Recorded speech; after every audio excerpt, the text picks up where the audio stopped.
There's nothing like snook hook sets at dawn or catching a tarpon in the moonlight. Find your next fishing trip made easy on fishingbooker.com and experience the magic of the Sunshine State or any other destination on your fishing bucket list. Book a blue water adventure in search of sailfish or go snapper fishing with the kids. With over 6,000 captains and trips to choose from, planning your next one just got a whole lot easier. Download the Fishing Booker app on the Google Play or App Store, or visit them online at fishingbooker.com to book your trip today. I'm sure a lot of you guys remember the old ceremonial hunting tradition of eating the heart out of the first animal you kill. Meat from those organs are among the most nutrient-rich foods on the planet. You can get those same benefits your ancestors craved via convenient daily capsules from Heart and Soil. Find out more at heartandsoil.co. And remember, use code MeatEater for 10% off your purchase. Welcome to the Wired to Hunt podcast, your home for deer hunting news, stories, and strategies. And now, your host, Mark Kenyon. Welcome to the Wired to Hunt podcast. I'm your host, Mark Kenyon, and this is episode number 153. Today on the show, Dan and I are discussing our planned summer deer projects in detail. We're examining what we need to get done, why we're prioritizing these projects, and how we're going to complete these tasks as we prepare for the upcoming deer hunting season.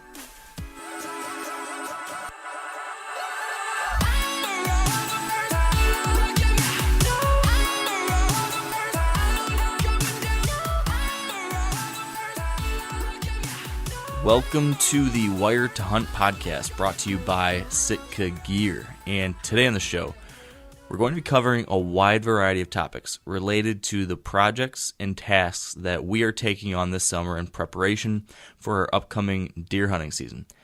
And joining me today is a very special guest. He's a man of many words but few fingers. He's a man who has had 2 kids, and he has also went number 2 while in a tree stand. My co-host, the one, the only, Dan Johnson. Wow, you really built me up for failure. You make me sound like I'm something that's just going to blow people. You know, what he's going to tell you today is going to, change the way you think. But people are going to leave this podcast and they're going to say, holy shit, I could do that job. Yep. Did you like that one? Oh, that was a good one. He has 2 kids, but goes number 2 in a tree stand. I like that. That's a t-shirt right there. That is a t-shirt. How you been, man? I'm good. How are you? I'm doing well. I'm excited to have a podcast, just you and me, to catch up a little bit, to talk about some of the stuff that's coming up. I think there's lots and lots going on, or will be soon, in our deer hunting world. So it's gonna be good. Right, kind of like a little mandate. This is our mandate. We need a mandate. Yep, we do. We need a mandate. I'm glad this is happening. So, what's new with you? I'm trying so hard. Start. I'm trying so hard not to say something about my kids or my family to make the 1 or 2 people who don't like that. But I have to. That's all right. So, I don't know. Just a funny story. It's the first thing that came into my mind last night. Typically my son's real active in the bathtub, right? So I'm sitting there giving my kids a bath, and all of a sudden he stops what he's doing. He looks down and he starts getting kind of weird and looking weird, and daddy poop. And for anybody who's had to clean poop out of a full bathtub, it sucks, right? Man. So I quick grab him and I set him on the toilet, and he's laughing this whole time because that's what he does. And so I have this naked, soaking wet baby or toddler. I'm trying to hold him on the toilet. We don't have the training seat out yet. I'm saying, okay, poop, because I don't want him to poop in the bathtub. Right. And he's sitting there just laughing. I go, okay, poop. And every time he poop, he would make this face like he's growling, because he knows the face to make when you poop, yeah, but not perfect. Right, but not the function. So I held him there for like 15 minutes, or maybe 10 minutes, and then I put him back in the bathtub. And so he never went? He never went. And he didn't go in the bathtub. Then he didn't go in the bathtub. Well, hey, could have been worse then, I guess, right? Right. So that's just like a short portion of how my day actually goes. Man, I'll tell you what, the life and times of Dan Johnson. It's a wild world over there in Iowa. Yeah. However, man, I got my bow like 90% set up. I need to get my arrows set up now. Oh, I'm jacked to start shooting this summer. Yeah, I'm doing the same thing. I've been out shooting a lot, and it's nice to shoot any time of year, but especially once you get into these warm temperatures where it's comfortable, you can just stand out there and right. I know where you live and where I live, both of us, we can see like the farm fields and stuff. And so when the crops start popping out, that's when I really start getting amped. Like, this is coming soon. Yep. We're going to be in a tree stand before you know it. The velvet rut is coming. And that's right. It's good to be out there sitting or standing and shooting and thinking about all that stuff. I am right there with you. So let's see, you got your bow set up and ready to go? I do. Well, did you take your bow on a bear hunt or did you use a rifle? So I brought my bow with me out there to potentially bear hunt with and to potentially turkey hunt with, but I didn't end up using it for either. I didn't get to go turkey hunting at all. And then on the bear hunt, we ended up using rifles. So we've not gotten a workout with a bow yet, and I've been out turkey hunting, but I actually haven't really chased. I've just been guiding so far. I went out twice with my nephew, like I told you last week. Yep. And then I went out this past weekend a little bit with my friend and wanted him to get one. So he was out there, and I didn't even bring my bow with me. But probably in the next week, I'm going to get out by myself with the bow and try to tag one of these old gobblers. But they've been a little bit finicky over here. Yeah. So what buddy did you go hunting with? I was with Josh. Oh, you mean Furter? Yes, Furter. Oh, Furter. Good memory. I know. I'm gonna run that home until he probably gets pissed at me. He's such a nice guy that you almost feel, you know that nickname was a joke, but you almost feel bad calling him that name. I don't feel bad. Okay, good. Then I won't feel bad. You know, some exciting news about Josh. Can I tell you this? This is public, so I think it's fine that I say this.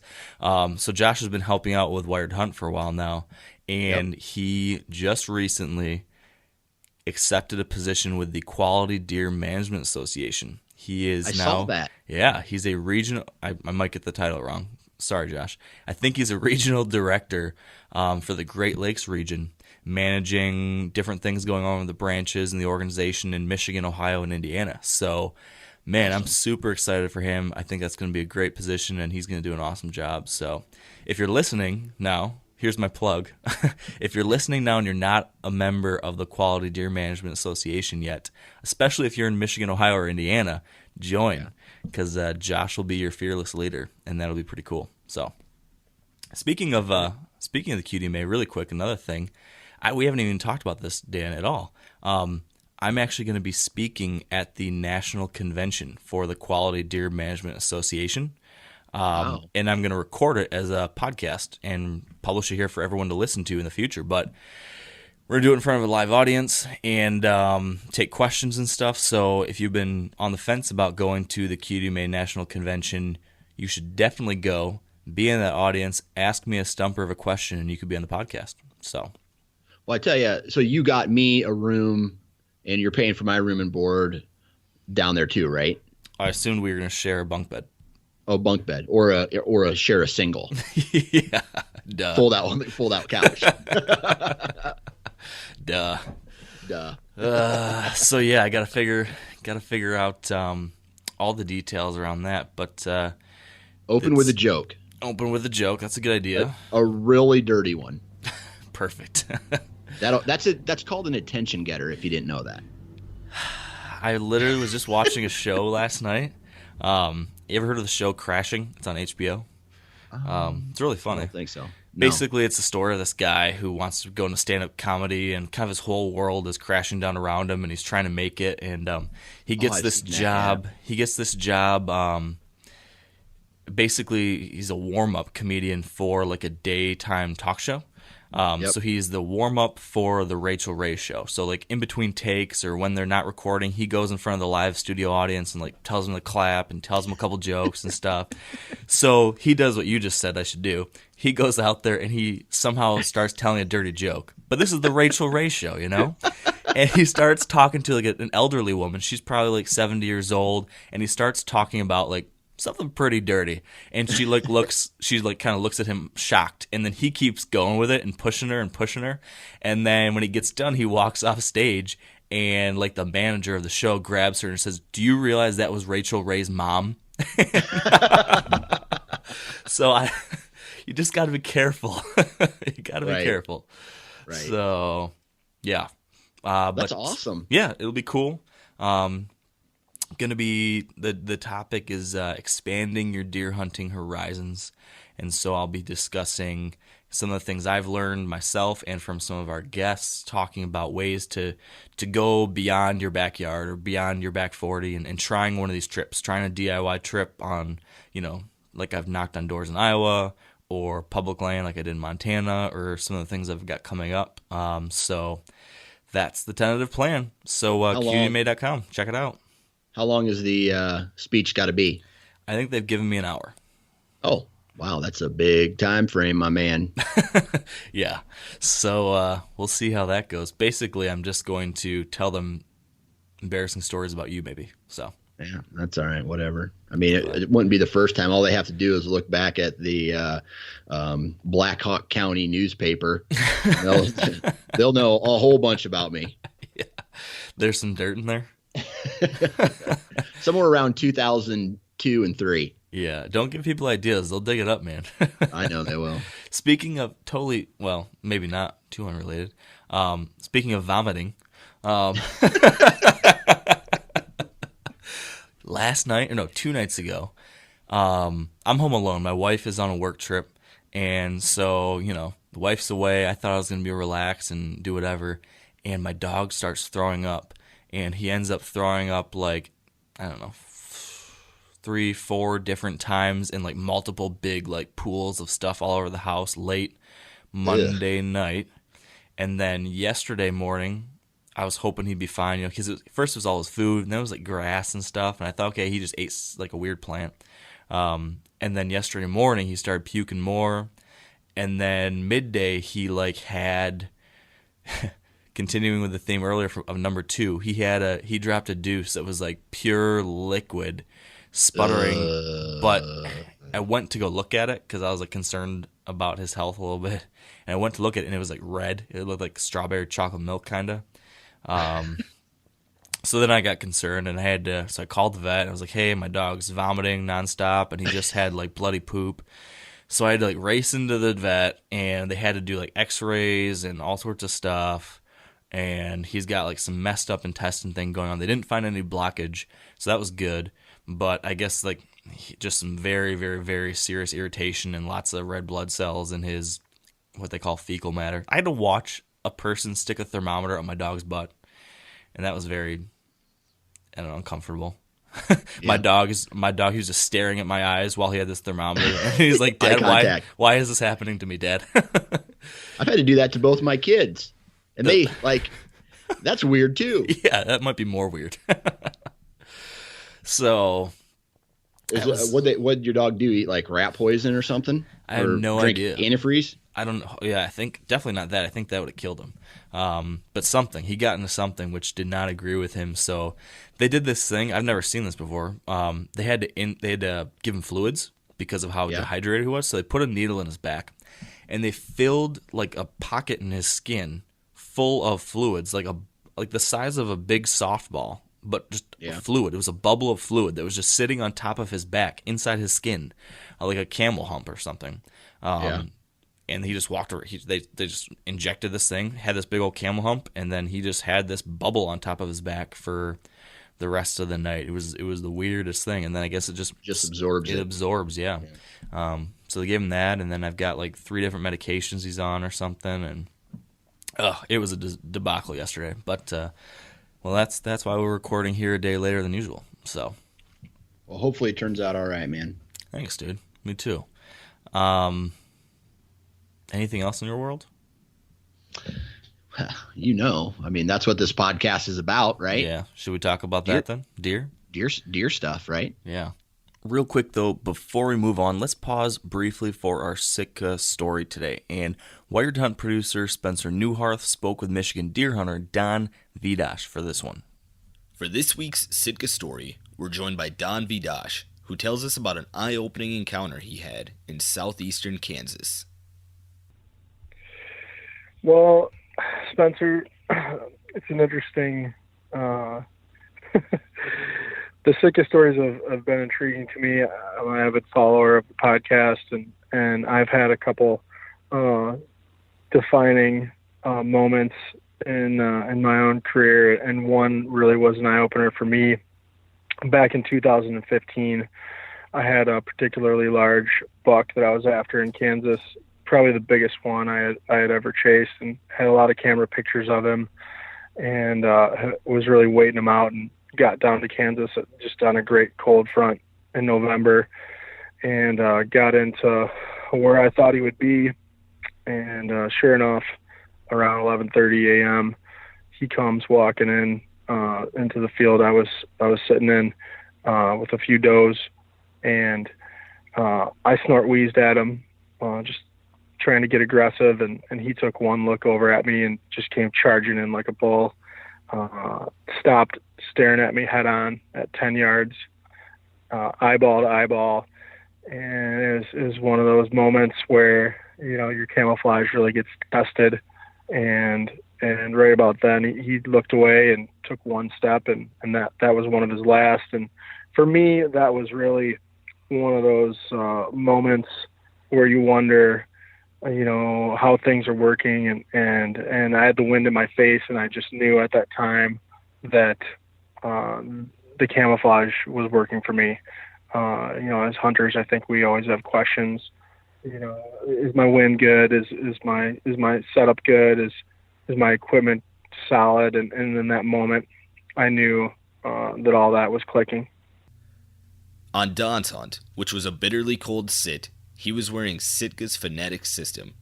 If you'd like to create a Sitka story of your own, or to learn more about Sitka's technical hunting apparel, visit sitkagear.com. I want to say one thing related to deer before we dive into our main topic. All right. And I want to give another plug for a book that I just really, really like. Okay. And I don't know if I've ever told you about this one or not, but I decided to reread it. So I'm reading it, I think, for the third time. It's called Whitetail Access. You ever read that one? No, but I need to. Who wrote it? Chris Eberhardt. Okay. Well, we had his dad on the podcast last summer, John Eberhardt. Yep. Speaking of which, I don't think I ever told you this, but John reached out to me after that. Do you remember John? I believe so, yeah. So he talked about just how much more difficult it is to hunt in Michigan than Iowa, and he kind of gave you a hard time about it. Yeah. He emailed me later, apologized, he wanted to make sure you didn't feel bad about that, and said maybe he gave it to you a little bit too hard. So I just want to pass that on. He did. I am very offended, and I am very mad at Mr. Eberhardt, and I will never talk to him again. I thought it was nice of him that he was concerned about that, because I sure wouldn't have cared if I offended you. Oh, yeah, I know. You don't. But his son wrote this book, Whitetail Access, and man, it's like a fun read. It's not only informational, but it's also fun, because what Chris did is he decided to, I don't know, this is a decade ago or maybe, he decided to take a whole hunting season. Yep. And he had a flexible job. He was at the time, I think he was a sales rep, or I could have this totally wrong. I don't remember what his secondary job was, but he was a part-time outdoor writer, and then he had another job that he did, but he was able to have the flexibility to cut out of it for 3 months. And he cut out of his main job for 3 months and took his van. He has a conversion van or a minivan, and lived out of that and traveled the Midwest chasing deer. And he wrote a book about it. So we went to Wisconsin, North Dakota, Missouri, Michigan. I don't remember if there's any else. Those are the ones I remember. But so he tells the story of those trips and those hunts, but then he also goes into detail of how he scouts during the season, how he sets up on every hunt, what his thought process was. He has diagrams in there showing where he hung his stand in relation to the other habitat and stuff. And it's a really good example-filled book. It was a good way to learn. So I really enjoyed that one. If you haven't checked it out yet, Whitetail Access by Chris Eberhardt. That's a fun read. Yeah. So It's kind of a good transition in a way. I mean, because that's one thing that I really need to focus on for this upcoming season, access. Yeah.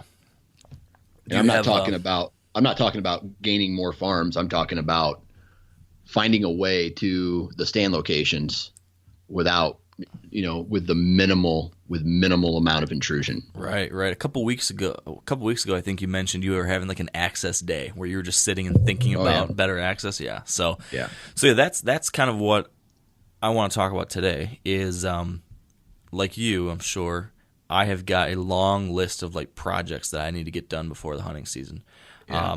And I literally put together this to-do list on a Google Doc so I can like keep track of it, because I was like getting overwhelmed, like, oh my gosh, I've got so much to do and I don't have all that much time to do it because I need to get this stuff done before I head out west again. Because when I get back from our next western trip, that's going to be after, I'm going to be hunting out there. I'm not going to get back here till like mid-September, and I don't want to be in the woods doing stuff a couple weeks before our opener. So you're going from July to mid-September. You're out there for a long time then. Yeah, I think we're not going to go out now till like mid-July or maybe late July. Okay. We're pushing it back a little bit, just because like it feels like we haven't been home at all yet. Yeah. So, and also this is other news. I do not know if I'm going to do the Alaska trip this year. Yeah. Just with logistics and kind of everything going on with our summer travel plans and the money I've spent and everything, I'm starting to think it just might not be doable. So that's a big trip. Yeah, it really is. Hey, one thing real quick. Yeah. Sorry to cut you off. No, but you're good. I'm going to send you a package, and I'm not going to tell you what's in it, but you have to open it up while we record a podcast. Oh my gosh, that is like the most frightening thing I could ever imagine. Virtual pinky swear? Virtual pinky swear. I will do that. Okay, cool. Okay. I mean, you can edit it out if you want, but I think you're going to like it. Oh man, I'm excited. I'm really excited. I'm excited and terrified. Right. But so hopefully I get it to you in June sometime. Okay. I'm going to go pick it up in the next 2 weeks. Can you make me like a virtual pinky promise that's not going to be like a lunch bag full of dog crap? It's not going to be profane or disgusting. All right. Sweet. There you go. That sounds good. I make that promise. All right. I like it. If anyone is still listening to this show already today, just the stuff we've talked about, this is classic Wired to Hunt right here. This is real life. Oh man. So to-do lists, summer projects. Do you have anything new on the access front? You told us a little bit, a couple weeks ago about that, but any progress there? Well, yeah. I mean, so the two things I'm going to be in the next. Can I interrupt? Yeah, go ahead. I'm sorry, but this is just so we don't lose our listeners. Yeah. The point of us walking through all these things, or at least the what I'm thinking, is that I want to talk through all the different projects that we've got going on, so that people might be able to get some ideas of different things they could be trying. And then I also want to be talking, also explaining, why are we doing these things and how we're doing these things. Because I think, all of us, we can always be taking our preparation one step further, getting a little bit better every year. So my hope is that, what you and me, Dan, can share here today, that's hopefully going to give some ideas or some inspiration or motivation or some different things people can try. So that's the whole point of our episode today. Sorry for the interruption, Dan. Go ahead. No, you're good. Okay, so I think that was good that you interrupted me because it gave me a second to actually think, and I want to take a couple backward steps here and talk about very high level the property that I need to talk about the access, about access. Okay. This property is enclosed by cricks, like a crick system, and by 3 other properties, right? And for my, I'm sorry. Yeah. For my context, can you tell me, is this your main southern Iowa spot? Okay. This is my main farm. Okay. So I have property owners to the south, to the west, and to the northwest, and then a creek kind of surrounds the whole thing in a way, or the west, northwest, and cuts kind of through the center. Like the north part of it. Yeah, the creek that I fell into. right?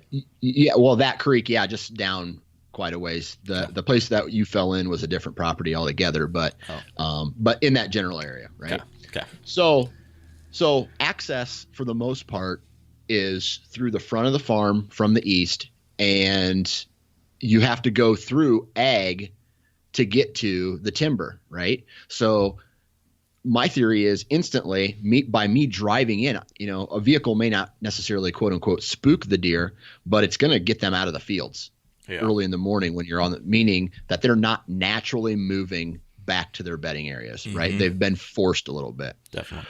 So yeah, that access is great for an evening hunt for them coming to the food source.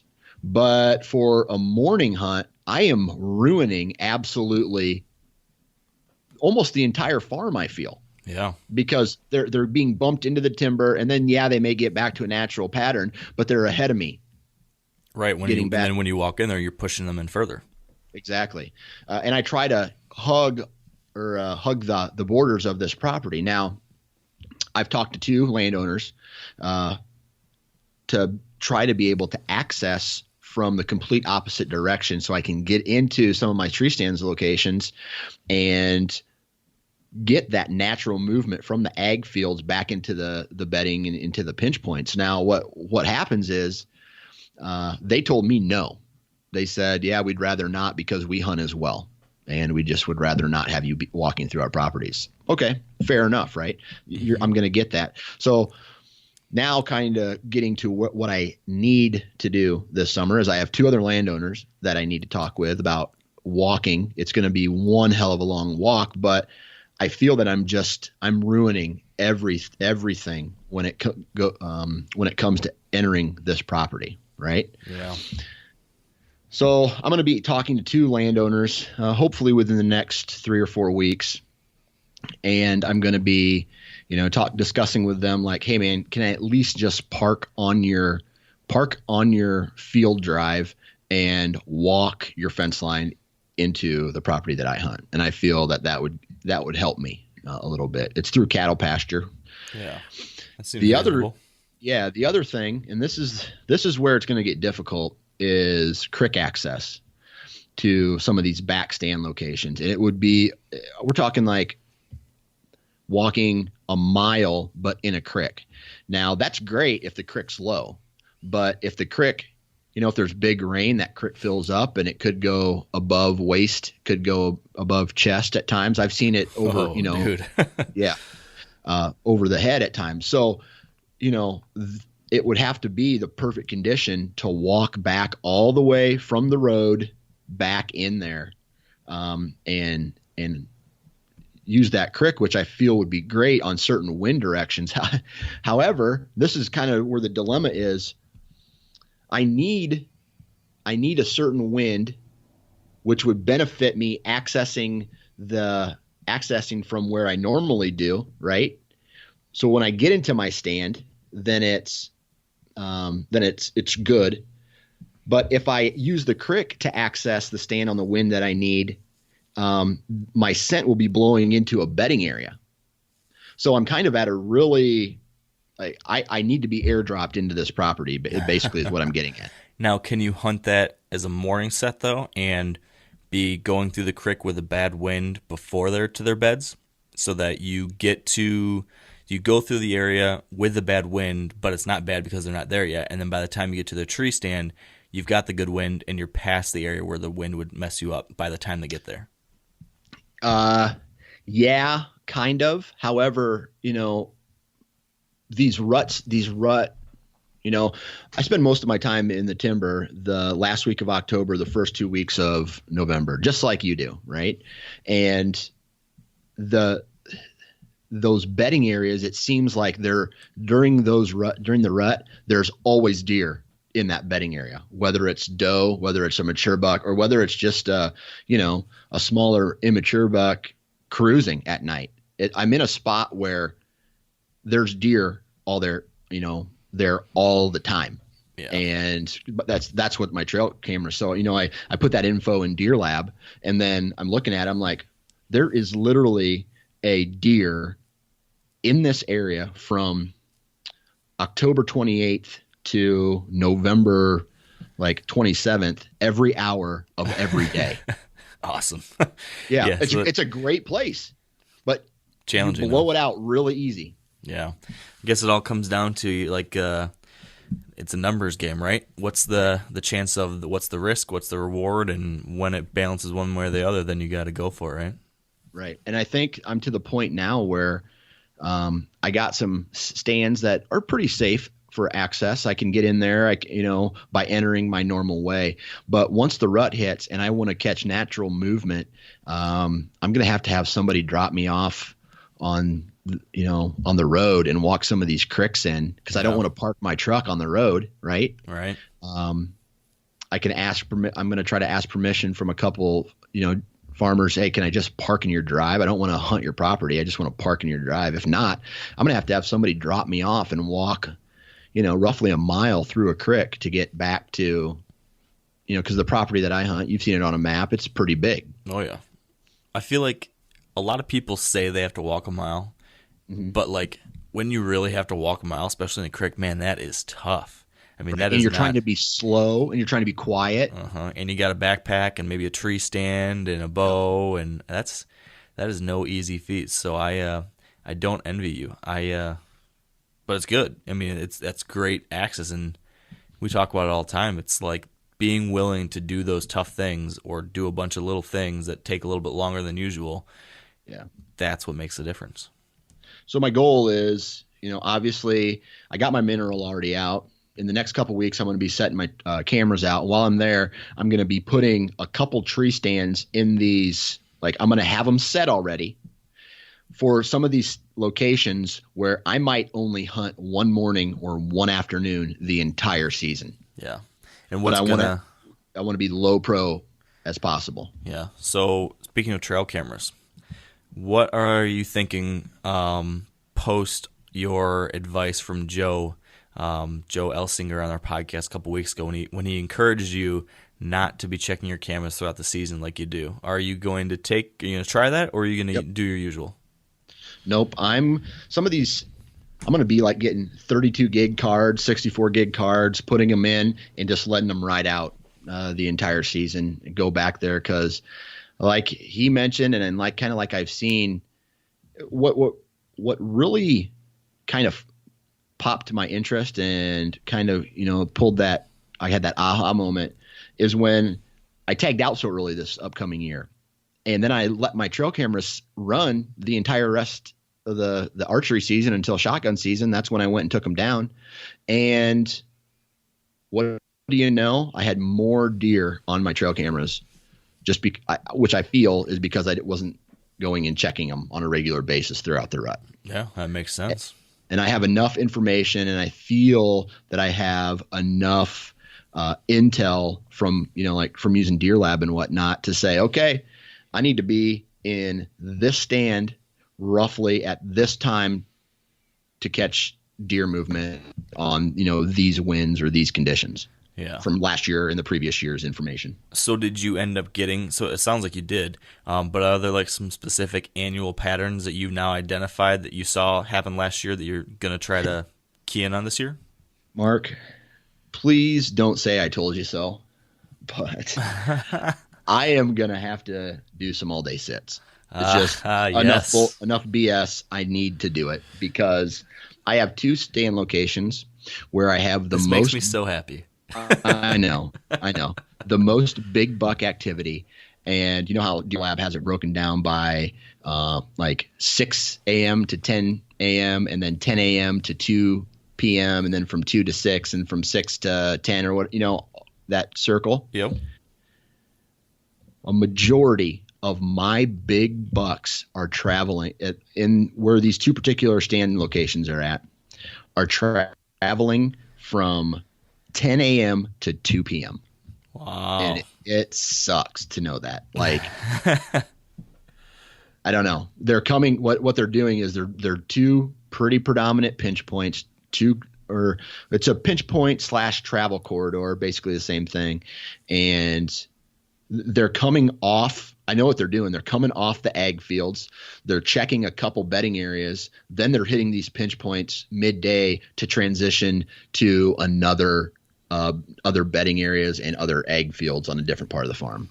That sounds exactly what you would expect for that rutting time frame. What specific time frame were these really happening the most? Do you remember? I think it was, I had activity through those from mid-October, but nothing daylight until in that time frame, 10 a.m. to 2 p.m. from October 28th, 29th, all the way until November 25th, 6th, 7th, when I ended up taking my trail cams down. Cool. That's good to know. I mean, that right there is proof positive of that rut midday movement. It happens. So my debacle on one of these is, and I'd love to hear what you have to say about this, because I've heard some guys talk about, hey man, you either go in extremely early, right? So everything's calmed down, because there's literally no movement on some of these trail cameras from midnight to, 6 a.m. sometimes. So there's no deer in the area early on in the morning.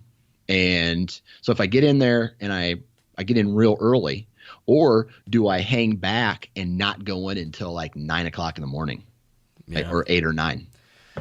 I think my thought would be to get, even though you're probably not going to have early morning movement, like you might have a lousy first few hours of the day, I'd still want to get in there really early so I'm not spooking anything.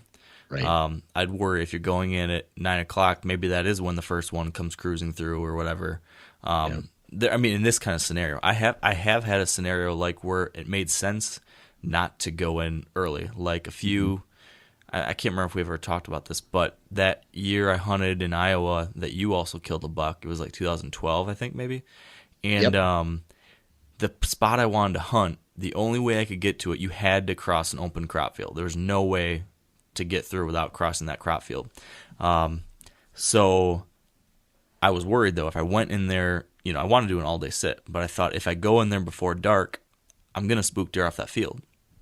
So instead of doing that, I waited until daylight, until I could glass the field, and watched and made sure there was nothing on the field, and then I snuck in and got to my stand, at like 8 o'clock or whatever it was.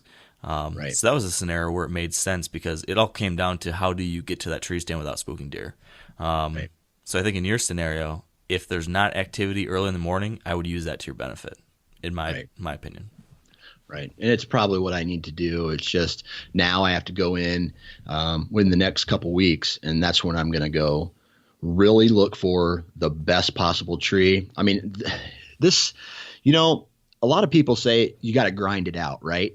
It's that the sucky part, if you want to say that. Nothing really sucks about bow hunting, in my opinion, but the frustrating part is knowing that in order for me to find the perfect tree stand location, I'm going to literally have to set it up on a day that I feel I'm going to be hunting that wind the most, on a day that there's a mimicking wind. Mm-hmm. So let's say northwest.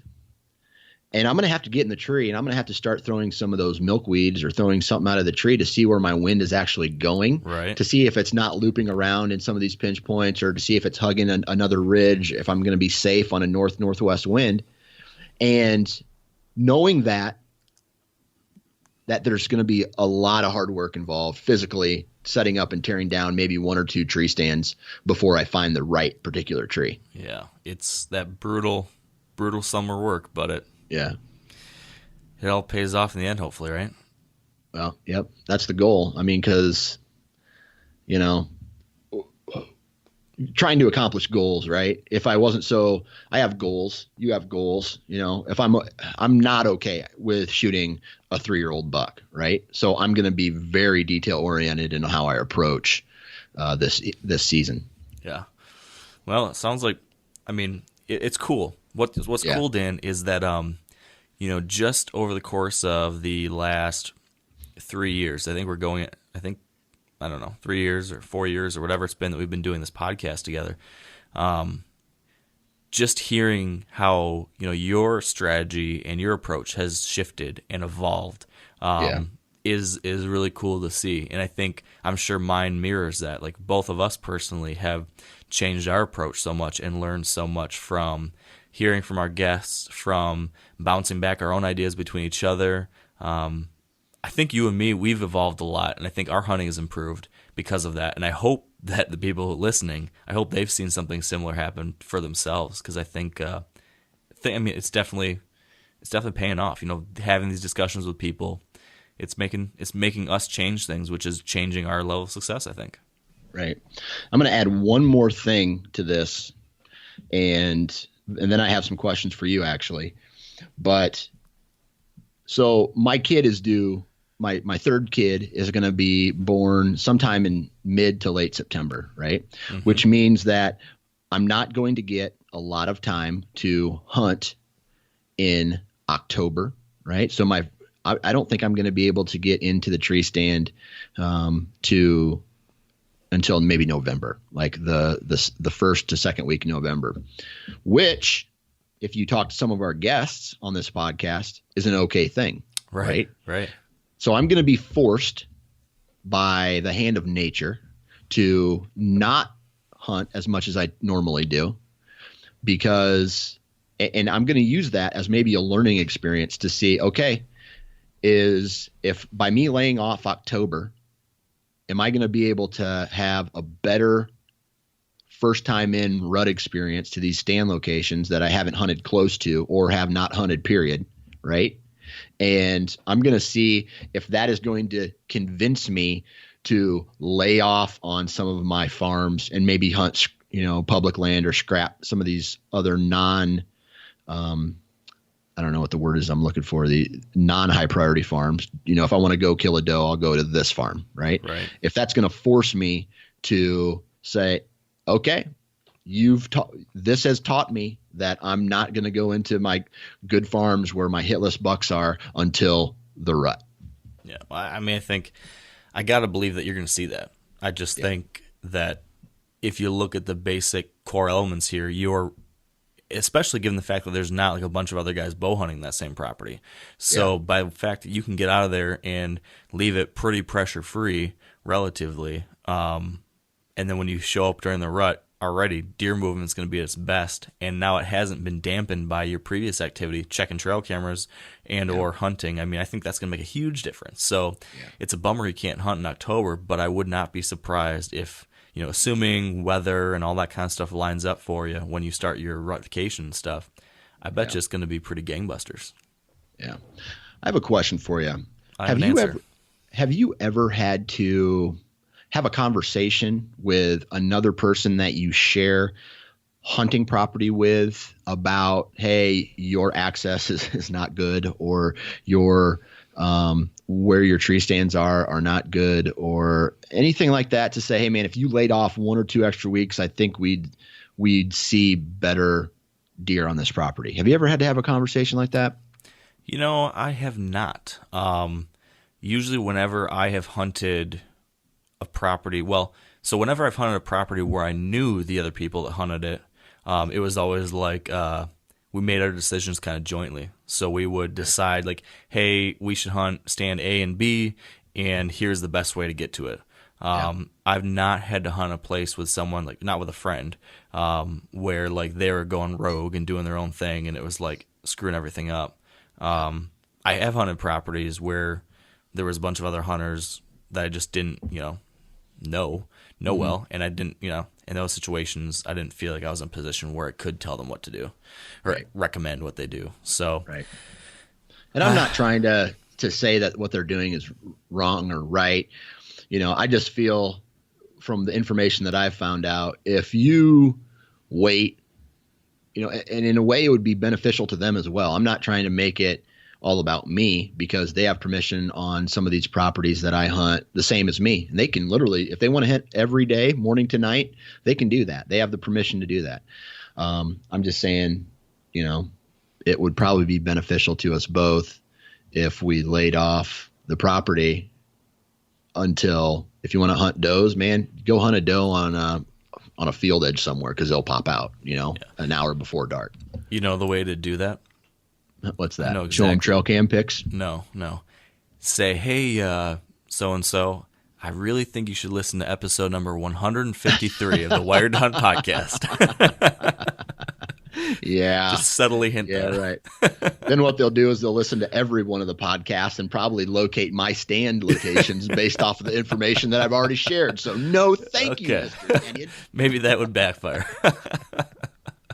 I totally understand what you're saying, though. I mean, that is challenging. I mean, that's the challenge of hunting land you don't own, the challenge of hunting public land. Yeah.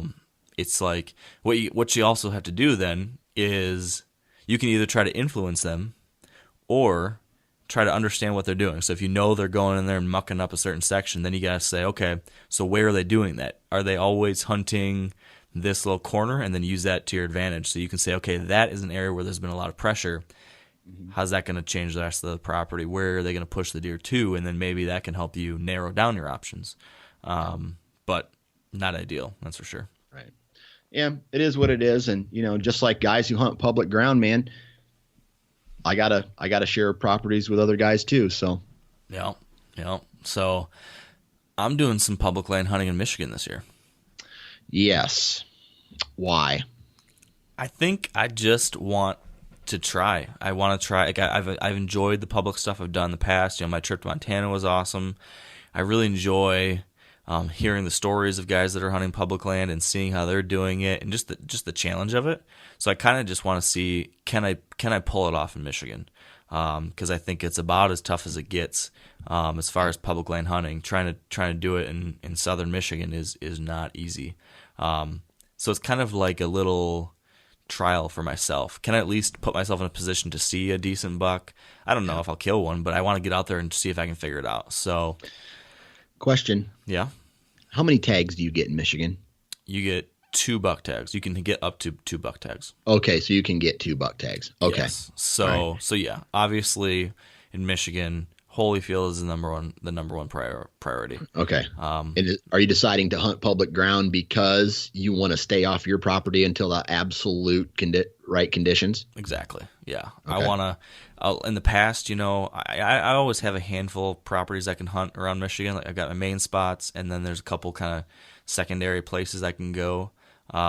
But I wanted to add to that list a little bit more this year. And with public, on the days that are kind of not great days to be out hunting on one of my good spots, this will give me something to do to get in the woods and learn, try new stuff, go in there, see what I see. So I'm trying to give myself an opportunity to hunt more without screwing up the good stuff and force myself into learning situations. So, Okay.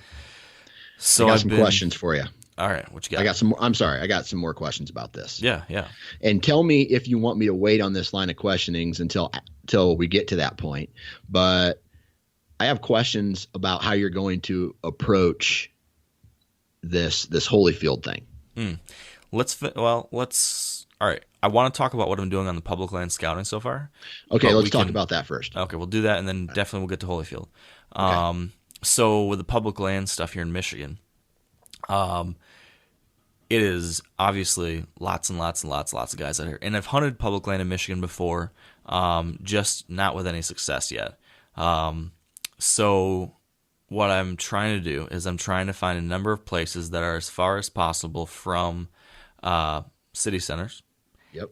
And that seem like just hard to access, just like nasty, either wet or brushy or hilly or something that's just going to make it a little tougher for people. So I found one place in particular that I'm very encouraged by, and I went and scouted it last week. And what I did was I first did a lot of scouting from online, looking at maps, figuring out where the property lines are, figuring out just the lay of the land, and I found a lot of areas that look like there could be really good deer bedding that most hunters wouldn't be willing to go to because they're very far from access points and they're really wet. There's like some streams and some creeks and stuff that run through here, and lots of swampy cattail type stuff. So my game plan for that first day was I located this one kind of general region that looked really good. It looked kind of like your prototypical like swampy marsh buck bedding type stuff where you've got the creek running through this area, you've got cattails and swamp all around it, and then there's little points of high ground that kind of extend out into it. So my plan was to get out there and walk that edge. and try to find where the deer were bedded along there in this kind of, I don't know how, maybe it's a 40-acre section that's pretty far away from any roads, that's in the kind of core of this area. And it was just, I mean, it's good-looking stuff. Like, long story short, I came out of it like very encouraged. I didn't see a lot of other tree stands. I did see a couple, but nothing right. Well, there was one really old one right in an area I liked. But otherwise, it looks relatively unscathed, as much as it can be. And like just tough. Like if anyone wanted to get here, they would have to they'd have to be kind of crazy like me.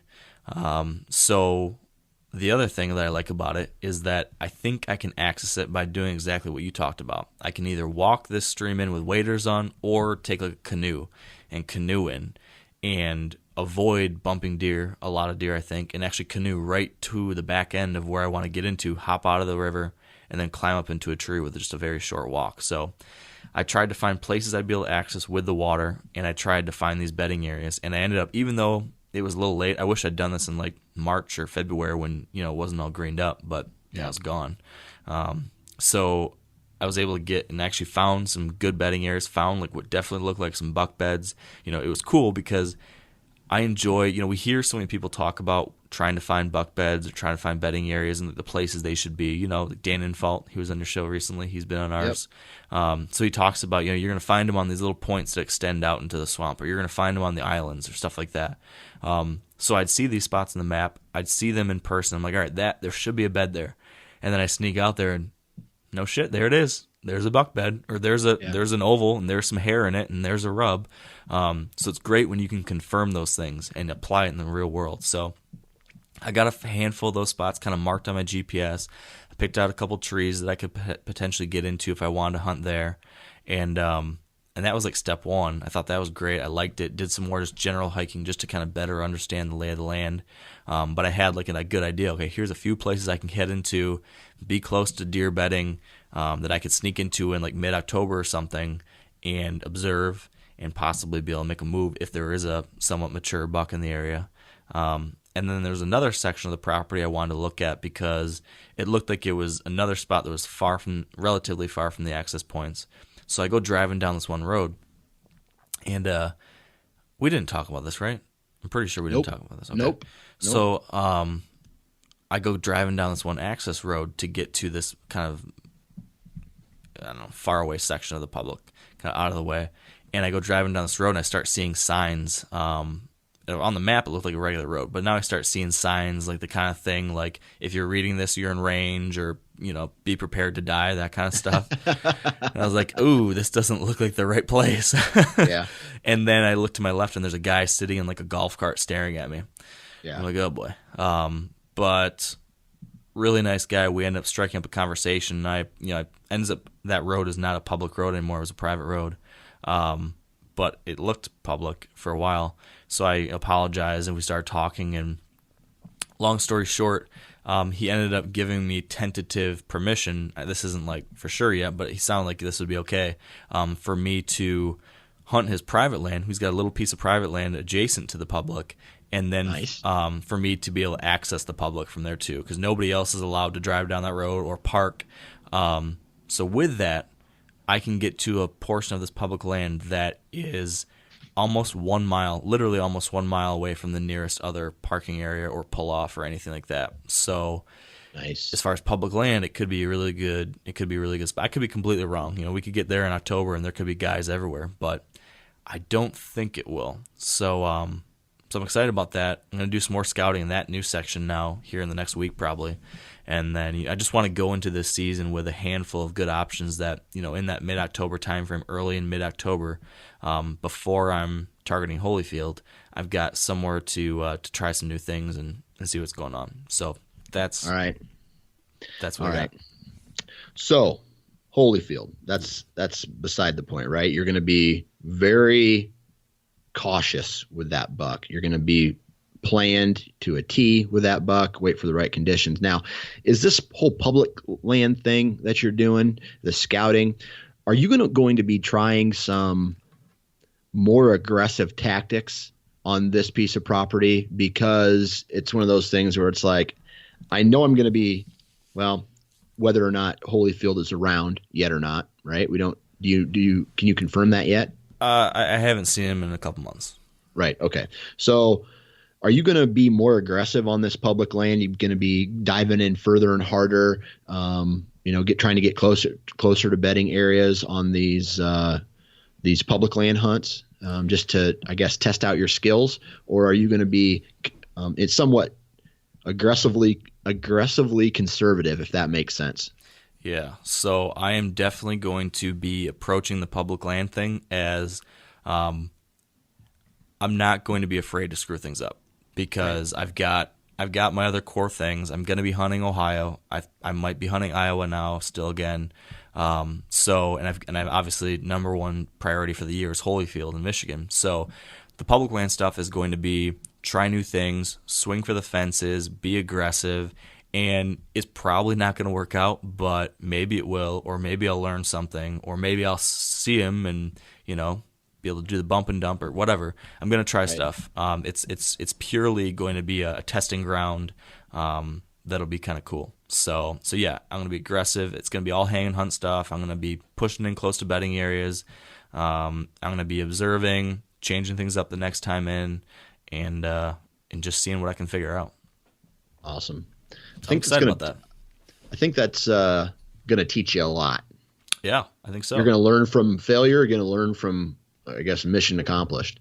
And then I think anytime you do something like this, and we've talked about this before, but anytime you go outside of your typical comfort zone and try a new thing like this, either, like you said, fail or succeed, you can take stuff from that can then be applied to your main hunting. So I think I'll be able to take stuff from this public experience and apply that back to my main Michigan spots in some way, or to what I do in Ohio or wherever. Right. So I think if nothing else, we'll have some good stories. Probably of me screwing things up, but we'll see. That's how you learn, man. Yeah. I think I said, I started hunting what I would say relatively hardcore, right? Putting the time and making a commitment to bow hunting in about 2006. And I don't think it was until about 2012, maybe even a little before that, or even a little after, but there's a range there of 3 years that, 6, 7, 8 years until I kind of figured out what I needed to be doing right. So, and I still learn something new every year. Oh yeah. Never stop learning. Yep. So do you want to talk about Holyfield then? I want to talk about Holyfield, man. Did you see Did you see the film? I saw the teaser for it. Gotta check out the film. I'm going to. It's only 11 minutes. It's quick and easy, but it finally got the story of Holyfield to this point on video. We just launched it this week, so it's on wiredhunt.com and our Facebook page and our YouTube channel. Okay. I'm gonna watch it as soon as I'm done with this podcast. Just let me know what you think. Yep. Okay, but Holyfield, right? Holyfield. But before we get into Holyfield, let's take our last pause of the day to thank our partners at Whitetail Properties. And producer Spencer Newharth is back with us today, along with a Whitetail Properties land specialist, to give us our weekly dose of whitetail wisdom. This week with Whitetail Properties, we are joined by Brad Ferris, a land specialist out of central Mississippi. And Brad is going to be telling us about some Midwest hunting techniques that don't apply to southern whitetails. The biggest difference in hunting whitetails in the South versus the Midwest, to me, is it has to do more with climate than anything. You still want to be very respectful of the deer, where your sanctuary areas, your quiet areas. I treat that exactly the same. In the South, it's usually not as hilly in most places, so there's not as many natural pinch points as you find in kind of the rolling hills of the Midwest. I have found, and the deer typically, the mature deer don't move. They're not on their feet as much in the South until the rut gets here. I know that's common in the Midwest too, but there's many times you won't see a deer in the daylight until that 4 or 5 rut period, and then once that's gone, they're done. You don't see them again. So the one thing we don't have here that Midwest deer hunters have is we don't have the bitter cold temperatures that we can really get deer on their feet in a food plot scenario, whether it be standing corn, standing beans, some type of crop that we put out there to leave for the deer in the frigid temperatures, and they only feed early because it's cold. We don't have that here. You do not have that opportunity. Many places they have browse year round in the South because we just don't get that brutal temperatures, cold stuff. So a lot of the techniques are the same. You just have to adjust your thought process because deer do not move as much. So you got to really focus on trying to get close to them in those tight spaces without spooking them, because they're not going to move far from them hardly ever in the South. If you'd like to learn more and to see the properties that Brad currently has listed for sale, visit whitetailproperties.com/Farris. That's FARRIS. Holyfield is like my shipwreck, right? Yeah, except for much, much smaller. Well, size that size don't matter, right? So Right. you're thinking about Holyfield quite a bit, Oh, yeah. and you think he's going to be a 5-year-old this year, right? I believe so. Okay. And you made the decision to not shoot him with a muzzleloader late season last year, right? Correct. All right. So any type of emotional breakdowns that you want to talk with us about before you decide not to shoot him this year? Dude, if there's no chance in the world that I will not shoot him this year. Okay. If I come to you in like November, like hemming and hawing, you have permission to fly to Michigan and punch me in the face. All right? Deal. There's no way. Like, it was already like a crazy thing to do last year. I'm glad I did it, but this year, I mean, there's no chance. I'm ready for this thing I'm ready to wrap this experience up and to try to go in for the final kill. And I feel like I've learned a lot, and I've got a plan in place. And like what's cool is that every year when I'm hunting my main Michigan spots, I'm always trying to tweak the situation, make it a little better, fix some things. And we talk about this all the time. Down in Ohio or different places I hunt, I'm always trying to hang the stands a little better, or do this a little better. But I feel like because I'm so, like, I feel like I'm putting a tremendous amount of pressure on myself to make this one specific thing happen. Like, I'm making like massive changes, or like every little thing I can think of that I would have liked to improve. In past years, I would like maybe do a quarter of that would actually get done. Now it's like every tiny little thing I can possibly do, I want to try to do. So it's forcing me to take like extreme levels of detailed analysis, or like just more work. It's forcing me to do more work, which is a good thing. It's forcing me to become a better hunter.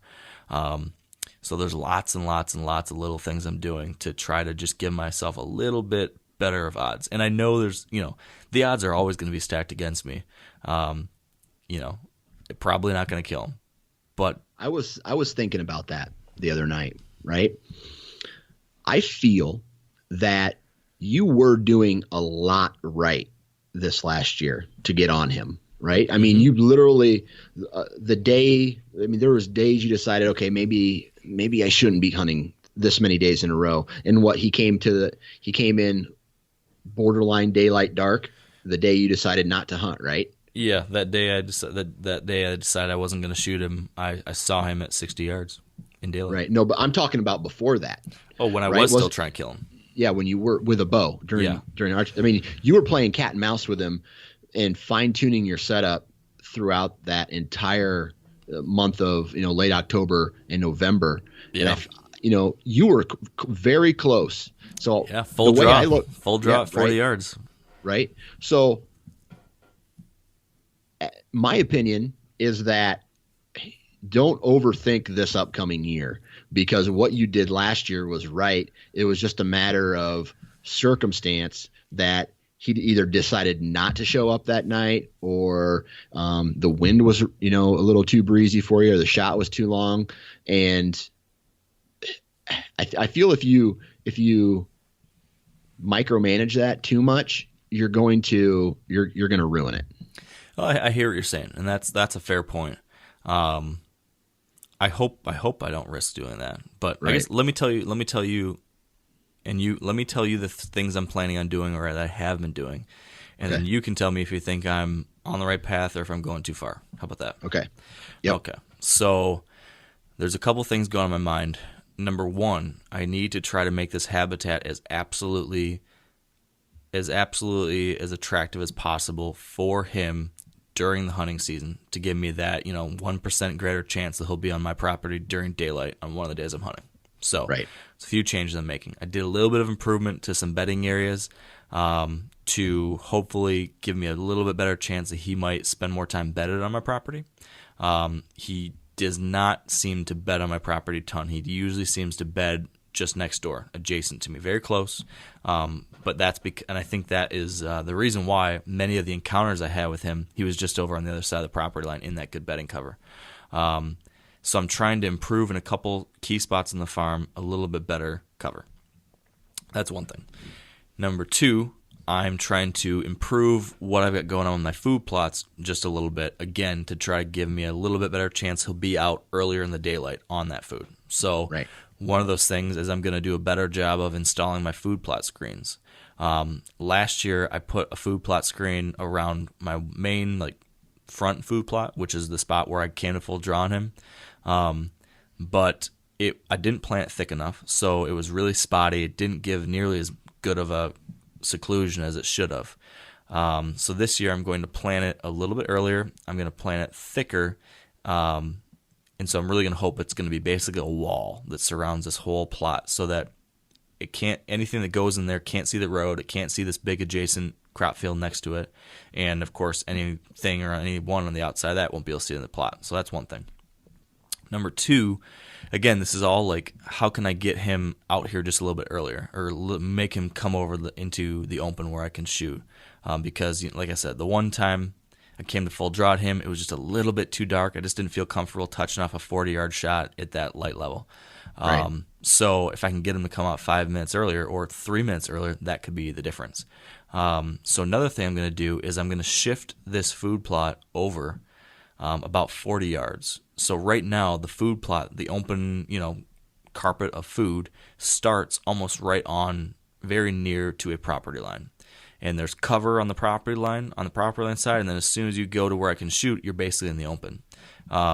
So what happens, though, is that these deer stand on the other side of the line in the cover for a little bit before they come into where I can shoot because, they don't want to step out in the open until late sometimes, or at least the mature bucks do occasionally. So what I'm going to do is I'm going to shift this food plot 40 yards in to tighter into the core of mine and take what used to be open field and now have that 40-yard swath become tall grass and brambles and weeds and stuff. Something that hopefully they will feel comfortable standing and milling around in daylight before they step out into the open of the food plot. So that might buy me 2 minutes on one night with Holyfield, or maybe that'll get him out there a couple minutes earlier. Or maybe a doe will come in, and then that's the doe that ends up pulling Holyfield across the line or whatever. So that's one small thing I'm going to do. Of course, I need to make sure the food plot's coming really well because, like we talked about, this property, again, it's cover deficient. It has some good cover, but mainly the best cover is on the neighbors. So in order for me to really have a good chance at Holyfield, I have to encourage him to come over to my side. And the only way I've been able to do that is with these food plots. So they've got to be in there, they've got to come in well, basically. So I've been trying to get them sprayed since I've been home. Had all sorts of debacles. Real quick, 2 days ago, I went out to go spray the food plots. It finally stopped raining. I thought, okay, it's been raining over and over every day for a while now. So now the weeds are growing really tall in the food plots. I'm like, I got to get out there and spray it. So I go out to go to my ATV. The ATV's dead. So then I pushed the ATV out behind the house. I didn't have a jump pack, so I used my truck to jump the ATV, get that going, fill up the sprayer with stuff, drive out to the food plot, get ready to go do all this stuff, and then the sprayer won't work. So I'm like, what in the world? And I'm all frustrated. I'm like, I'm never going to get this stuff done.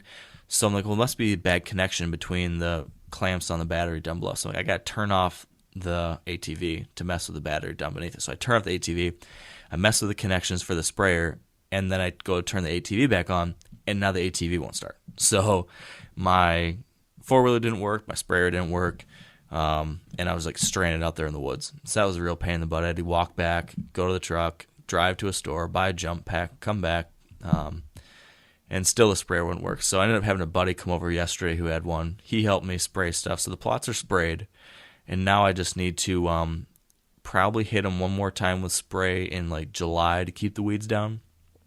And then in August, I'm going to have a friend help me out and get those planted for me, actually, since I'm not going to be around to plant this year. So I'm counting on a friend to seed it for me. But hopefully I'll have it all prepped and ready to go. So that's what I'm doing from like a habitat standpoint, is that kind of stuff. Making sure the plots are high quality, making sure the plots are secluded, and making sure that maybe there's a few tweaks I can make so that deer will come in during daylight a little bit earlier during those key time periods. Okay. Got a question before you go any further. Yeah. Is Holyfield crossing a fence that is not on your property from the timber to, let's say, an ag field, walking a fence line and then crossing that additional fence line into your property? Or is there a part of your border with the other property that is timber on, like, your property butts right up against their timber? So you're saying, is it only timber to field, or is there timber to timber? Is that what you're saying? Yeah, because your goal is to put a lot of cover on your property to where deer will feel comfortable coming out. And this is me playing devil's advocate. But if he is going to be jumping a fence into a already cultivated ag field, is that going to do any good? So, and that's not me shitting on your idea. That's me, brainstorming, going, if the point is to make more cover and have them feel comfortable, if they have to expose themselves before they go back into cover, do you feel that's going to work? So here's what I know. So what I know is that he seems to bed the majority of his time in this adjacent section. Right. And he does have to go there. So there's crop fields kind of surrounding it on 2 or 3 sides. My little patch, though, provides what I think is the best, like, safe ice cream opportunity he has before he goes to his main meal in the big fields. So he can go directly off that little bedding area and feed in like corn or bean fields next to it. But there are some other hunters that, could deter him from doing that. And then you also have to be out in the wide open. Right. He usually tends to go the direction towards me, and it's just that he'll hang up. He'll be like staying in the cover before he comes out. Or he has come out into the open several times, and I've seen him. But it's either when I'm not there, or it's just at last light, or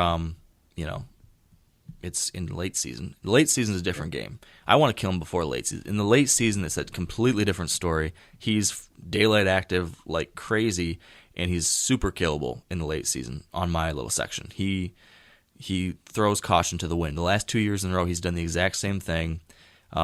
So if for some reason I can't kill him early, and somehow there's a miracle he makes it through gun season, and he's alive in December, it's like he becomes a different deer, and he just hangs out in my food plots at noon or at 2, and he's there like day after day after day.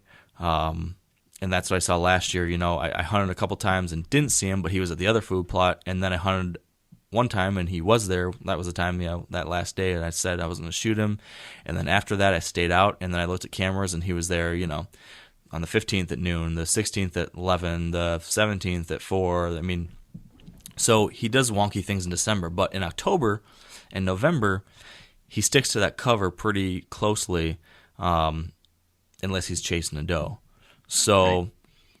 I just need him to feel. I need the does to feel comfortable enough to come out by me, and I offer like the one unique thing in the area, because there's corns and beans everywhere, beans everywhere. My thought process is that by offering brassicas and oats, it's that variety. They want a little bit something different, and so what usually happens here is that these deer come out of the cover. They could go towards the corn or bean fields, but they almost always hit my food plot first, and then transition out to the main fields after that. So I just need Holyfield to be part of that group of deer that hits my food plots first, or that follows the doe in when I'm there. So that's what I'm trying to do. I don't know if that answered your question, but yeah. So hell, he could expose himself for a short period of time just to get into cover, and that would be a staging area before he actually comes into your food plot. On the neighbors, you're saying? No, on this, because you're moving a food plot 40 yards, right? Oh, right. So I'm hoping is that, he might stage in that little 40-yard. And it's not, I'm not thinking this is going to buy me a lot of time, but maybe it's one night he comes out and he feels, just a little bit more comfortable. So 5 minutes before the end of shooting light, he steps 2 steps into that tall grass, and maybe last year he wouldn't have. And this year he takes 3 steps over to my side or whatever, and I can get a shot. It might not make a difference at all, but who knows? Maybe it'll make that little tiny bit I need. Right. So I don't know, but to your point, last year it could have happened. I was a full draw, 40 yards, right at last light. But that was a situation where it would have helped.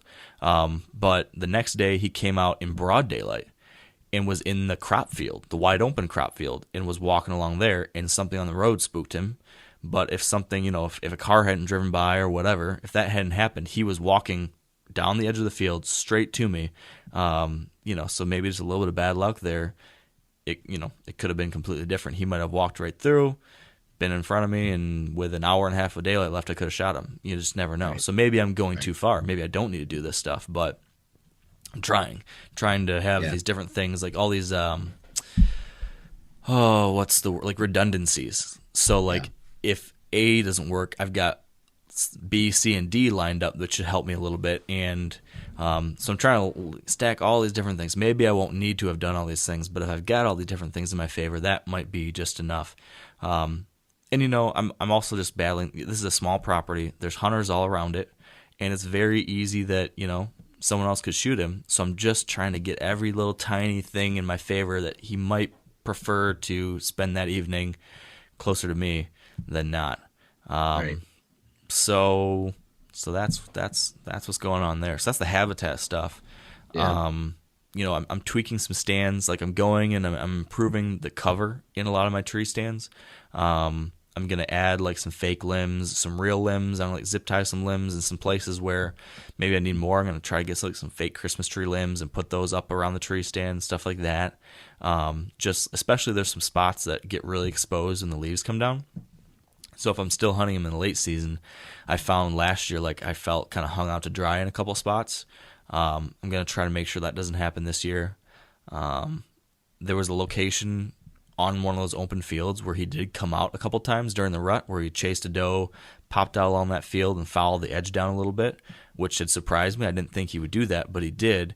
So I never had a stand over there. You might remember me talking about this last year, how there's that. Yep. And I ended up moving a stand and did a hang and hunt there right in the edge, and had Foreman, another one of the nice bucks that I'd been watching. He did come out. I could have shot him on the edge of that field. So this is a spot where I want to put a permanent setup. So I'm going to hang a stand there. I'm going to improve a stand. Last year, there's another bedding area that's on the property I hunt that I hunted a couple times last year during the rut, and that's where I passed that buck I called Frazier, and I passed Foreman a couple times. I passed a bunch of nice 2 or 3 year olds from Michigan. That Holyfield didn't seem to use a lot. I never saw him there. I got pictures of him there a couple times, but nothing like the other places. But still, I want to try to improve this because it's a great bedding area.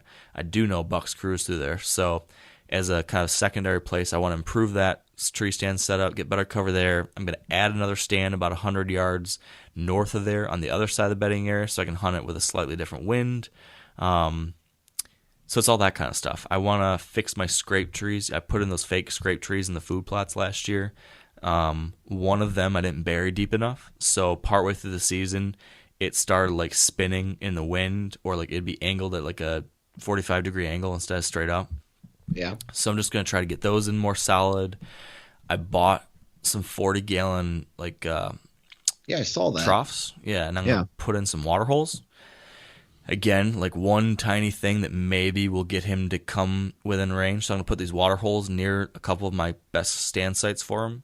So they'll be the hopefully nice, secluded, tasty food plot. There's going to be a scrape tree that maybe he'll want to come and sniff at, that maybe he'll stop at and give me a shot. There's going to be a little water hole that maybe he'll stop at. So I'm just trying to have all these little things. I'm just stacking every time, any type of thing I can. Did you happen to change I know you changed some of the locations of your food plots, but did you change any shapes of your food plots? So no, one of them it's planted in a power line, so I don't have the ability to change it at all. And there's low watery spots on either side, so literally it's just a little patch of high ground in a power line, and I can't like cut trees or anything. So that is stuck there, but it's in a decent spot. It's been good.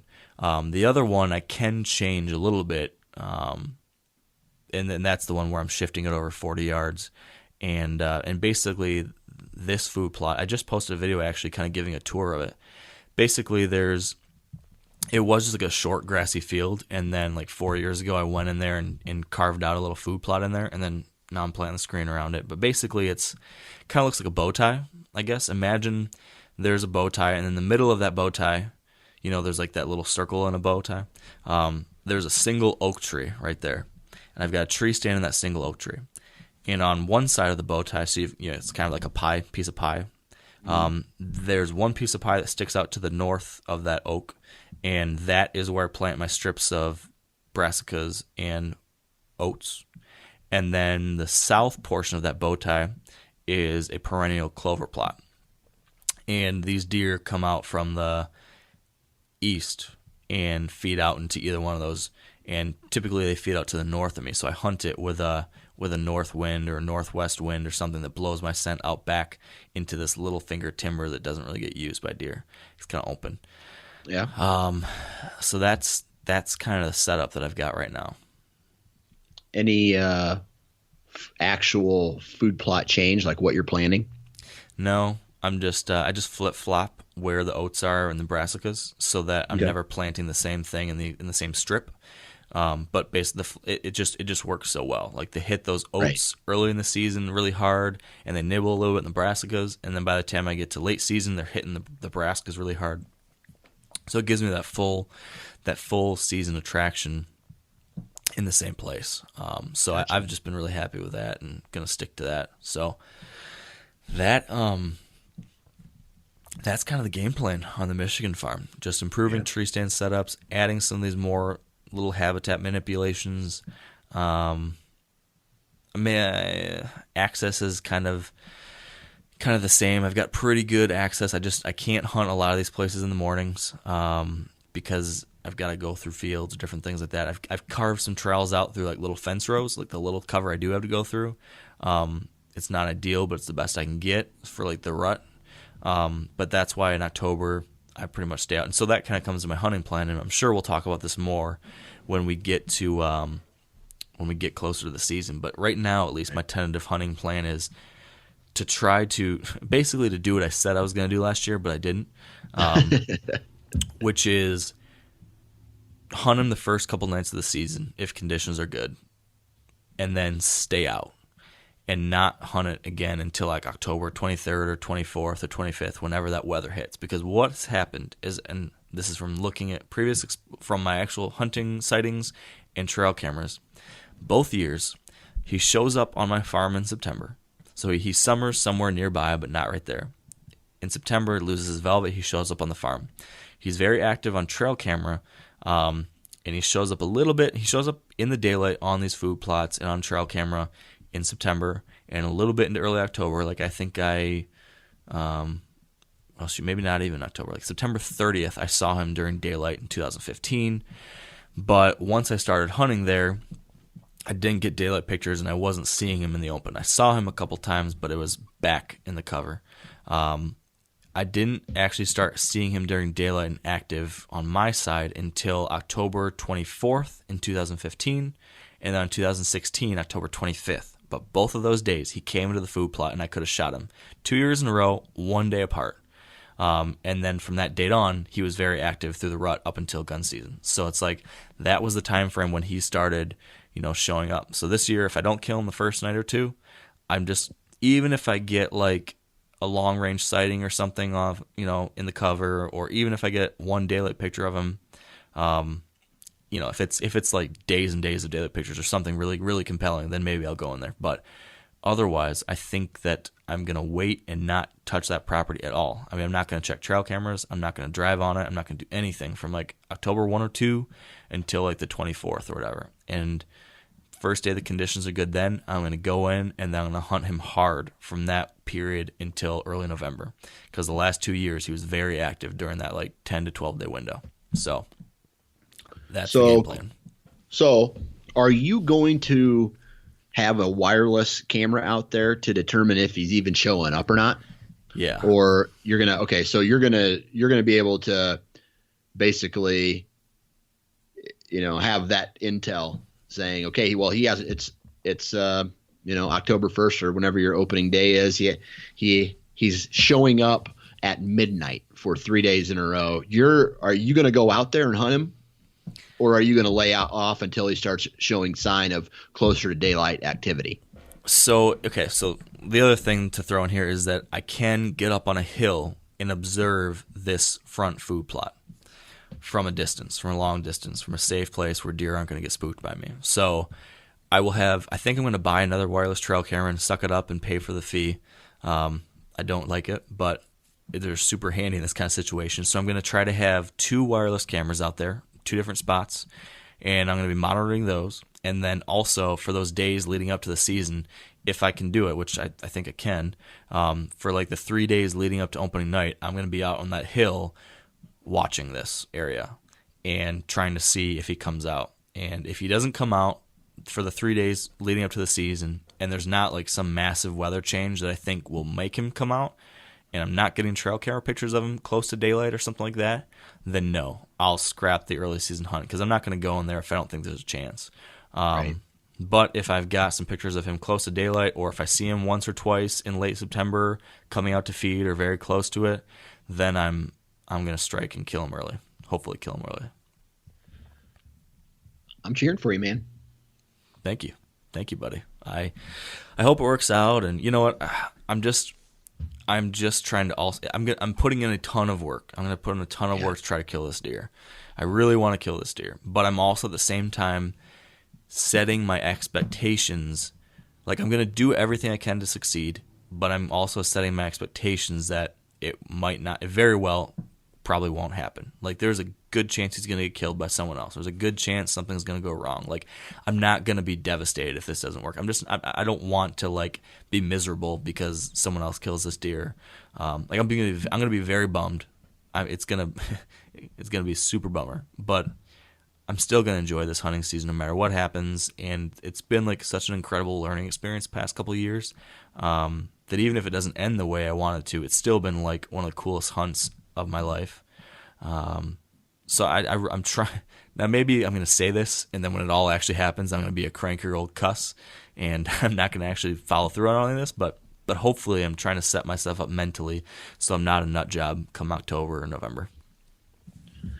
It's almost one of those things where if you work really hard in the off season, you don't even need to give yourself an expectation. You just need to continue following through with the plan you've already set. So you don't need to give yourself an expectation. What I mean by that is you're just following a plan at that point, and your plan is either going to succeed or it's going to fail. And whatever happens, is not because of anything that you did or didn't do preseason. It's because he decided not to come out, or the wind shifted, or whatever. It's not on you. It's on, a roll of the dice at that point. Yeah. And there's so much out of my hands, right? I mean, that's hunting. It's 99% out of our hands. But what I want to have is I want to enter this season knowing, regardless of the outcome, that that this year, more than any other year, I've done everything I possibly can do to make this happen. Like, I have so many things going in my favor as compared to past hunting seasons. I have so much information. I have so many encounters. I've got so many lessons learned to apply to this year.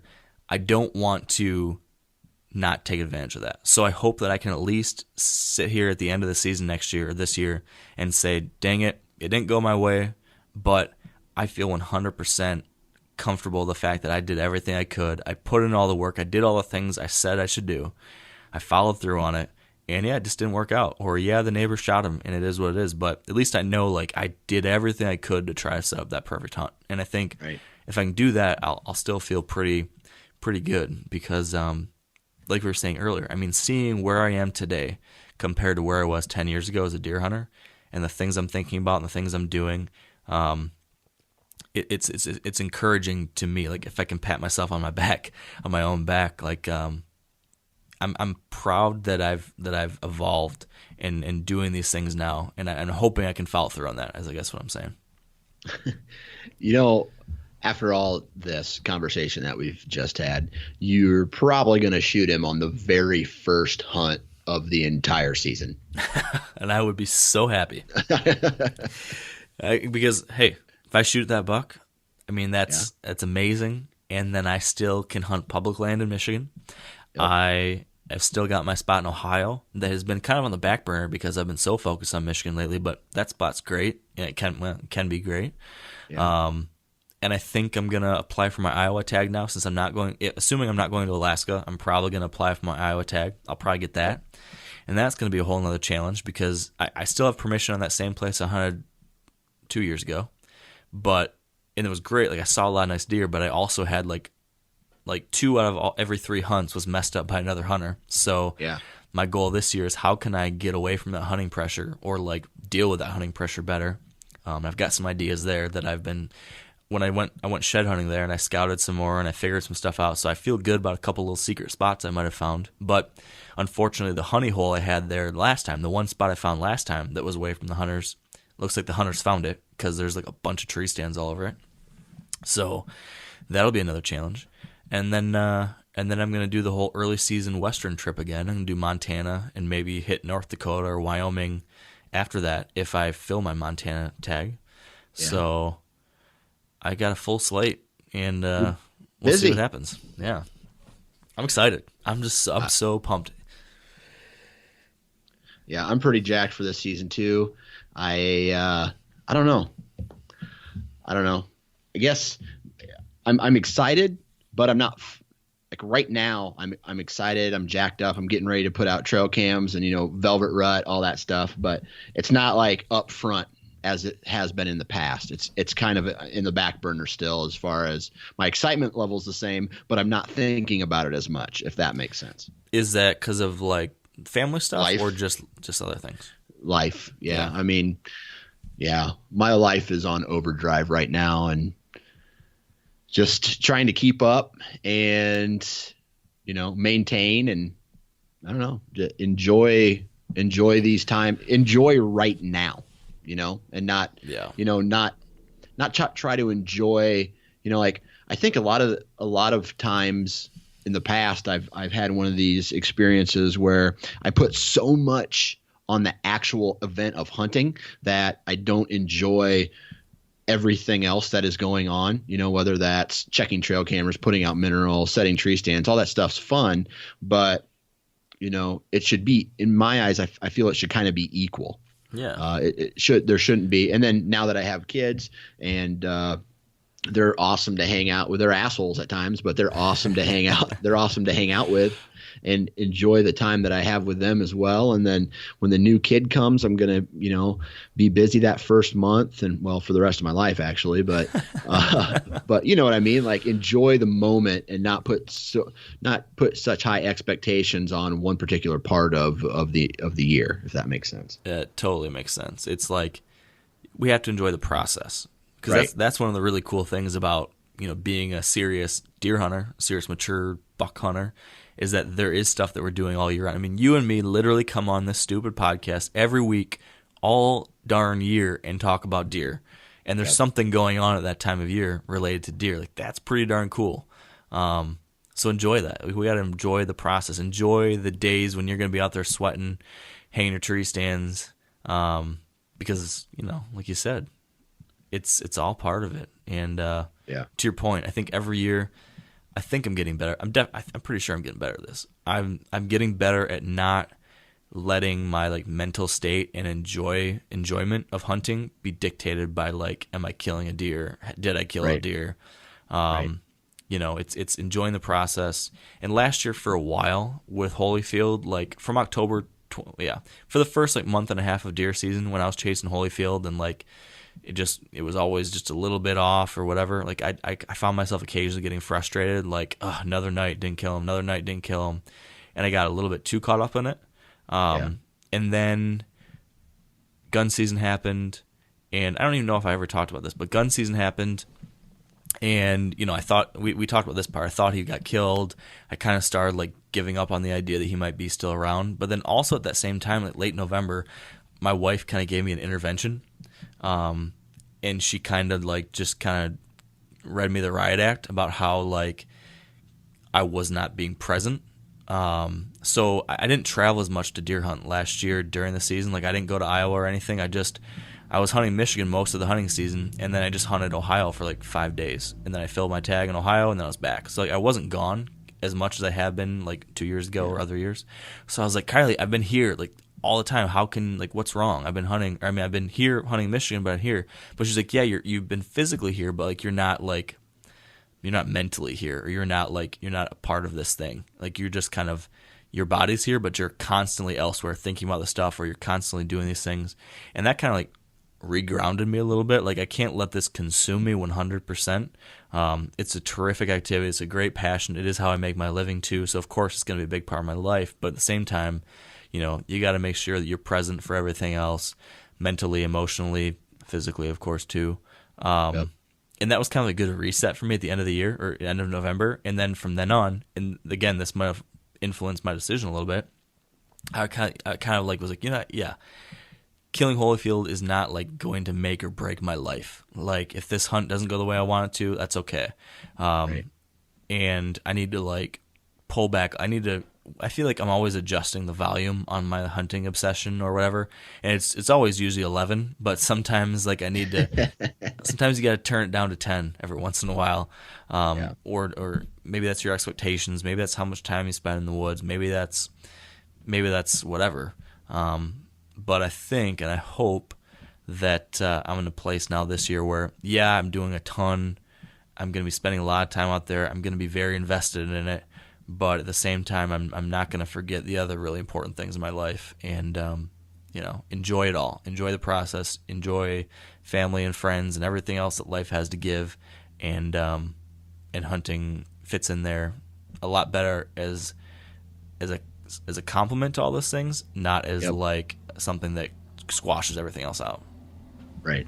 It's a big part of who we are, but it definitely has to take a backseat when it comes to, like, for me, family, and my wife has to remind me every once in a while, you know, because I always pull this act when it's time to start hunting, and it's like, well, I told you when we got married that this is, I'm going to be hunting and I'm going to be doing this, and and she's like, well, you have children now and you have other responsibilities outside of, which I'll put it to you this way. If I wasn't doing the podcast on the Nine Finger podcast or doing this podcast, I would get dramatically less hunting time than what I'm given, now. So, no podcast, I probably only get like a week, to be honest with you. Ugh, dude. Yeah. Week, maybe two, but it's like a bell curve. But when I was single, I was hunting a lot. And that goes down when you get married a little bit, and then you start having kids, and then like next year and the year after will probably be at an all-time low. Then as the kids start to grow up and they become independent and they need less supervision, and mom can do her thing without having to be, watch them 24 hours a day, that's going to go all the way back up again. So like when I'm in my mid 40s, 50s, I can start going and hunting again because my kids won't need all that attention. They might be in some activities, but I'll be able to dedicate a lot. I won't need to help out in the father realm as much, I'll be able to be away a little more. Right. I just hope that your wife this year will let you hunt more than once between November 4th and January 8th. I'm just not gonna comment on any of that. I just think it's best I'm just gonna. Like, we'll see what happens. yeah. I mean, have you ever thought about like setting aside a little fund, like take $20 out of every one of your paychecks for the whole year and have a little babysitting fund that you save for like hunting season stuff, so that, hey honey, I am going to hunt, like 2 days, or like I'm going to do a long weekend this week and a long weekend that week or whatever. So you're going to hunt throughout the season, but hey, I'm going to pay for a babysitter one of those nights or a full day for you because you need your time too, honey. And have something like that might help her so that she feels more comfortable with you going occasionally and doing this stuff. Absolutely. And I'll be completely honest with you. Some of the money that, you make money from your partners. I make money from my partners on the podcast and whatnot. And some of that money is going to go to a babysitter during the rut. And they're going to come to the house and they're going to play father, I guess. I guess this all rings a bell for me now. You and me did talk about this. I can't remember if it was just us personally or on the podcast, but yeah, I think that's a great idea. And I'm gonna pay them cash, and I'm gonna make it an offer to where for 2 weeks, instead of going to their part-time job, they're gonna get paid cash with no taxes. It's gonna end up being more than what they would get net from their other job. And I'm just going to say, hey, show up, do some laundry, help feed my kids, rock my baby, maybe let my wife step away from the house for a little bit. But it's going to give her a little freedom, and then I'll pay you handsomely, because like for a college kid, man, cash is king. They'd do anything for that. Heck yeah. I think it's a good idea. Because I mean, you don't want to put her in a tough spot, but at the same time, you've got, you have your thing. And I feel like with, for example, with Kylie, my wife, and she has a pretty good understanding. I'm very fortunate she's got a pretty good understanding of this, but she knows that this is such an important thing in my life and a part of who I am. Like, if I couldn't do this and if I wasn't able to engage in these different things, I wouldn't be the husband and the person like she knows and loves. I wouldn't be a happy person. I wouldn't be a fulfilled person, and I couldn't be a good husband or a good dad without this as a part of my life too.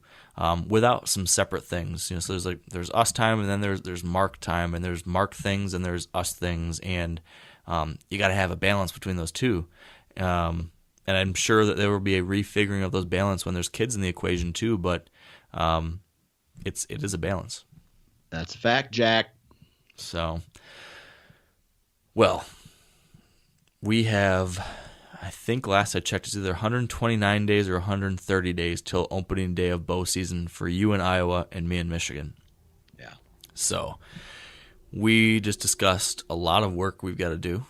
I'm sure there's going to be many more things that are going to come up in between now and then. But let's do the work, Dan, and let's enjoy the process. And let's have a good hunting season. You got to grind, man. You got to grind. Yeah, it's the truth. Especially you, man. If you're doing all day sits this year, you got to grind it out. Bring some icy hot for your knees. Buy those. That's exactly what I need. Icy hots floating around the timber. Yeah, and get like the big like sling seats or whatever, like the old man tree stands, so you can like lay back in the recliner. Do whatever it takes, Dan. Whatever it takes. Okay? Yeah. Yep. All right, man. Well, I think this is a good place for us to wrap it up. And any final thoughts before we go? No, man. I guess from a conservation standpoint, be sure to, you've mentioned this every once in a while. Sign up for a conservation group, whether that's the QDMA or it's the National Deer Alliance. Make sure you guys are being informed, getting educated on what it is that you actually love, your passion. And I think that by doing so, you can be an active member of your passion and help, take part a little bit more than just saying, I love deer hunting. I agree 100%. We've got to give back. And, man, there's always someone or something that's trying to take that opportunity away or damage the resource or the place and the landscape. And if we don't stand up and protect these things and places, no one else will. So, amen. All right, buddy. Well, this has been fun, and let's shut this one down. All right, and a couple quick updates before we go, though. First off, like I mentioned earlier, the Holyfield film is now online, so please go check that out. And if you like it, share it with some of your hunting buddies. You can watch the film over at wiredtohunt.com or the Wired to Hunt Facebook page or the Wired to Hunt YouTube channel. And speaking of YouTube, if you could, be sure to subscribe to our YouTube channel because I'm getting some new episodes of our weekly video blog started over there again too, so you'll want to check those out. The film is called Until Next Year Holyfield, so if you can't find it online otherwise, you can at least search for that title somewhere. I also wanted to give another plug for all of you to connect with us via social media. By looking at the numbers, I know there are many of you listening to this episode that are not plugged in with us online through social yet. So we got to change that. I think you're missing out if you don't. So get over to Instagram and follow me at Wired to Hunt. You can search for Wired to Hunt on Facebook and like us there. And you can follow us at Wired to Hunt on Twitter as well. That's going to allow you to see photos and blog posts and videos and more content related to the things we talk about here every week. So check us out there. And with that out of the way, I also want to give a big shout out to our partners who make this podcast possible. Big thanks to Sitka Gear, Yeti Coolers, Matthews Archery, Maven Optics, Whitetail Institute of North America, Trophy Ridge, and Huntera Maps. These are some great companies that make products that I really enjoy and believe in. So check them out. And finally, thank you all for listening. I hope you're as fired up as I am to get working this summer, prepping for deer season, and I hope you'll stay wired to hunt.